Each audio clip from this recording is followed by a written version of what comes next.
அஸ்ஸலாமு அலைக்கும் ஃப்ரெண்ட்ஸ். நாம இன்னைக்கு இந்த எலாஸ்டிக் வச்சு கேதரிங் vlog ஒன்று பார்க்கலாம். பேக் சைடில் இந்த எலாஸ்டிக் இருக்கு பாருங்க. பாபினில் நான் இந்த எலாஸ்டிக்கை கையால் மெதுவாக நான் சுற்றிக்கிட்டேன். அதுக்கப்புறம் அதில் இருக்கிற இந்த கேஸில் அட்ஜஸ்ட்மெண்ட் கொஞ்சம் லூஸ் பண்ணிட்டோன்னா ஃப்ரீயாக அந்த எலாஸ்டிக் நமக்கு வெளியில் வரும். அப்போது நம்ம இப்படி தைக்கும்போது அழகான அந்த சுருக்கங்கள் நமக்கு வந்துடும். இது கீழே நான் பாட்டமுக்கு தைச்சிக்கிட்டு இருக்கேன்.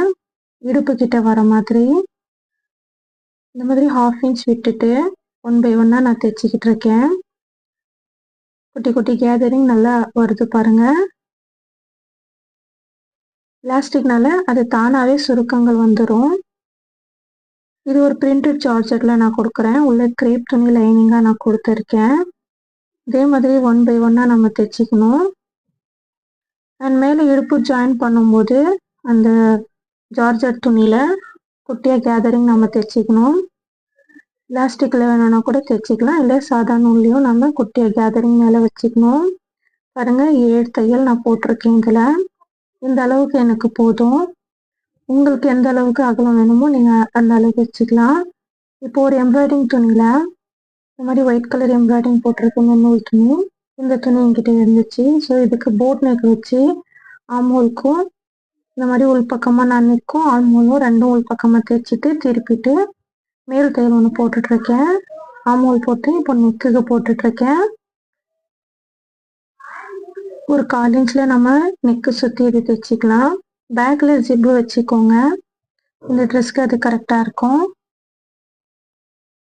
எலாஸ்டிக் வரைக்கும் கட் பண்ணாதீங்க. மேலே டாப்புக்கு இந்த யோக் பாட்டுக்கு மட்டும் ஜிப்பு வச்சு தைச்சிக்கோங்க. அதுக்கப்புறம் நான் கை வைக்காம இந்த மாதிரி ஃப்ரில் ஷேப்பில் நான் ஷோல்டர்லேருந்து இப்படி வச்சுருக்கேன். ஷோல்டர் கிட்ட ஒரு 4 இன்ச்லேருந்து 5 இன்ச் அகலம் வச்சுட்டு கீழே இந்த மாதிரி கிராஸாக டிசைன் கொடுத்துருக்கேன்.